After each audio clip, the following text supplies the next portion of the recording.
Pag si Sara Duterte manalo bilang President 2028, sigurado ubos yung pera natin. Bakit? Ngayon kasi, marami na silang ginagastusan.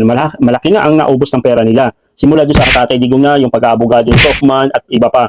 Pangalawa, dito sa Pilipinas, yung mga nagrarally, yung mga politiko, yung mga bayaran, no, mga vlogger, malaki ang binabayaran ng mga Duterte.